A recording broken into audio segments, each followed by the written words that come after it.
what happens after the last breath. Does the self dissolve into emptiness, or does it cross portals beyond human comprehension? Welcome, soul traveler, to the mystery of mysteries. Today we dive into one of the most profound and enigmatic texts of This is the role of the Bardo Thodol. And no, this is not just a simple manual on the end of life. A spiritual guide for what happens right after death. Get ready, for together we will cross this portal, unravel its messages, and perhaps come to understand a bit more about what it means to exist. The Bardo Thodol was created by Padmasambhava, a legendary and almost mythical figure in Tibetan Buddhism. Born in India, he is widely recognized as the one responsible for bringing Buddhism to Tibet. In the 8th century, Tibetan tradition reveres him as the Guru Rinpoche, which means precious master. But Padmasambhava was not just a monk. He was a deeply profound spiritual master, a yogi who mastered mystical techniques and esoteric teachings. The Bardo Thodol was born out of this master's desire to guide not only the living, but also the dead, offering them a path to liberation, even after the last breath. From a young age, Padmasambhava displayed extraordinary mystical abilities. He was invited to Tibet by King Trisong Detsen, who sought to expand Buddhism and strengthen the country spiritually, unifying the people under a single belief system. At that time, Tibet was a place of intense shamanic practices and animist beliefs, strongly rooted in the Bon religion, the indigenous Tibetan spiritual practice. This diverse and even chaotic spiritual atmosphere presented challenges to the spread of Buddhism. Upon arriving in Tibet, Padmasambhava faced resistance from various cultural and spiritual forces. The local deities and spirits of Bon traditions resisted Buddhism, and Padmasambhava used his knowledge of magic and tantric ritualism to tame these spirits. This integration of Bon deities and practices into Tibetan Buddhism was crucial to establishing a lasting spiritual foundation. Thus, Padmasambhava founded Tibet's first Buddhist monastery, the Samye Monastery, and began to transmit profound teachings about the mind, reality, and the cycle of existence known as samsara. In Tibetan Buddhism, there is an understanding that death is not the end, but a transitional state, a moment of opening to the possibility of spiritual liberation. Padmasambhava understood that, at the moment of death, the mind enters a special state where, free from the distractions of the physical body, it becomes more receptive to the ultimate truth. He realized that this was a unique opportunity for liberation, but he also knew that most people, when they die, are lost in illusions and fears that keep them from this possibility. His mission was to create a guide that could be recited by those accompanying the dying, or even studied in life, so that the mind would be prepared for the bardos, the transitional states after death. In essence, he wanted to ease suffering and open doors to enlightenment, even when everything seems uncertain and dissolving. This compassion is the foundation of the Bardo Thodol. He also knew that many might not achieve enlightenment in life, but he saw in death a last opportunity, and so he offered instructions for practitioners and disciples to recognize the clear light, the pure manifestation of the mind, at the moment of their. In the Chikhai Bardo, the soul experiences the moment of death itself, a point of transition, where the physical body dissolves and consciousness is freed from its material limitations. Once the dissolution is complete, the soul finds itself before the primordial clear light, described in the Bardo Thodol as a dazzling, pure, and immense light. The clear light is the manifestation of the absolute nature of the mind, a state of pure, unconditional consciousness where there is no duality, fear, or attachment. Some know it as the higher self, others as the solar mind. There are many names for this state of totality and infinite peace. For the spiritual practitioner, the Chikhai Bardo offers the possibility of final liberation, if the soul can recognize the clear light as part of its essence. It attains instant liberation, nirvana, and there is no need to pass through the other stages of the bardos. This recognition does not depend on rituals or doctrines. It is a direct and complete experience of the truth, where the mind sees itself without filters or distortions. In this moment, all conditioning, karma, and identities dissolve. On the other hand, for those who are unprepared, the intensity of the clear light can be terrifying. The mind, instead of recognizing the light as its true nature, may interpret it as a threat due to fear or attachment to what is familiar.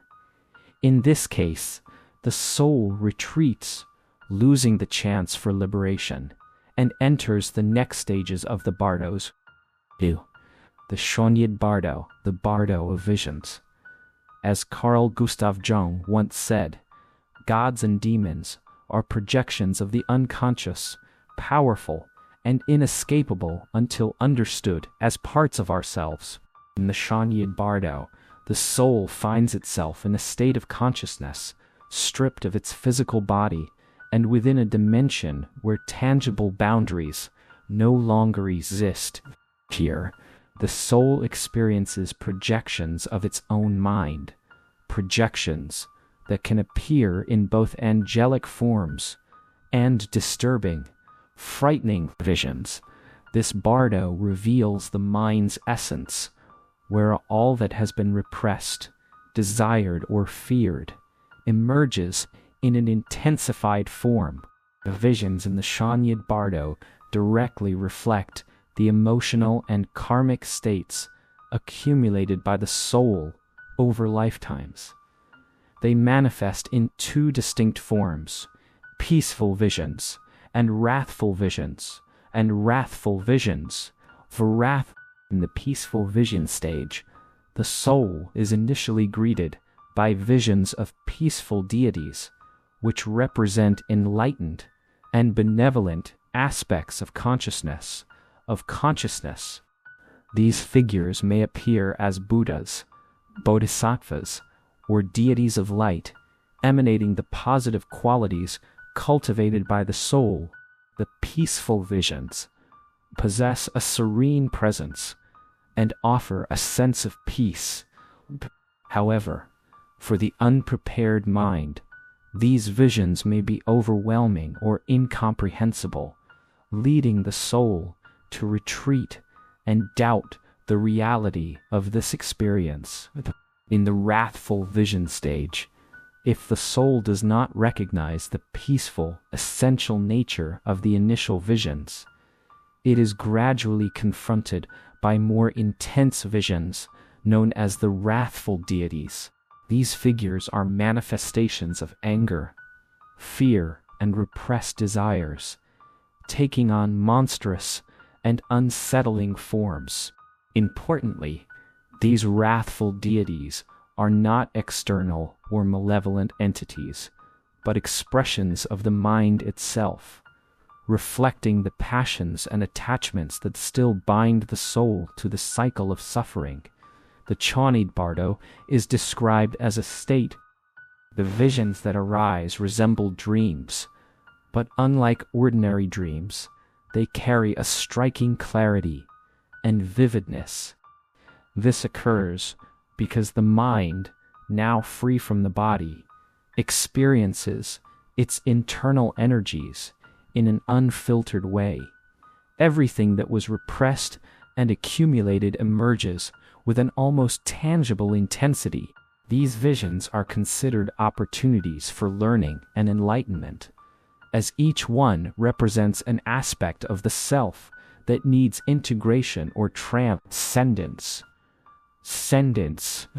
Those who maintain full awareness during this bardo can perceive that all these visions, good and bad, peaceful and wrathful, are mere creations of the mind. The recognition of this truth enables the soul to dissolve fear and attain liberation. At this stage, the Bardo Thodol, recognizing the clear light, is the key to total liberation, as it represents the innate nature of all beings. It is the sun amidst the clouds of visions, the light that remains unchanged despite all mental projections. If the soul manages to see through the visions, it can achieve enlightenment and thus transcend the cycle of rebirth. However, recognizing the clear light is not easy for the common mind. For most beings, the visions are so real and filled with personal meaning that it becomes challenging to see beyond them. For this reason, the Bardo Thodol suggests that spiritual practitioners train in life to detach from illusions and contemplate the nature of the mind.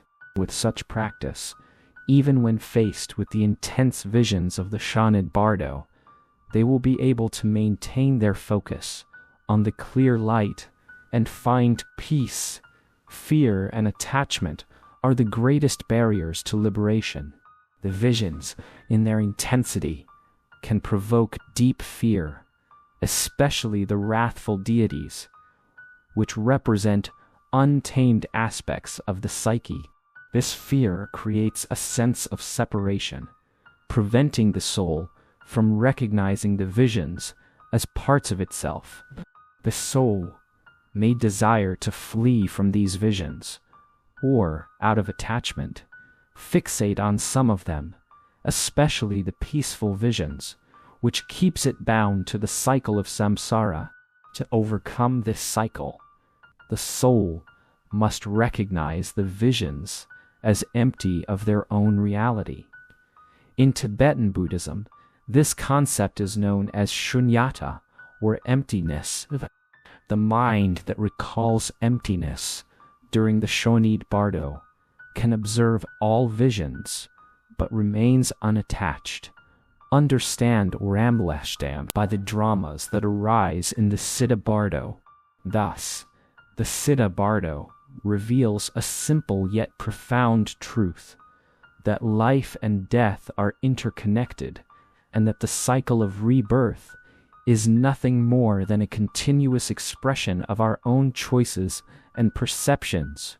By freeing ourselves from attachments, we free ourselves from the cycle of rebirth and reach enlightenment, the state in which there is no more rebirth, for there is no longer the illusion of a fixed identity.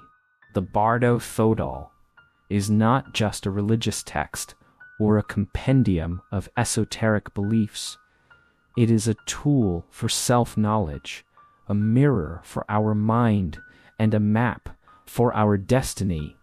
It teaches us that death is the great full stop of the human story, but it is also the portal to new beginnings. As Ram Dass once said, "When you die, there is only one question that matters. How much did you love?"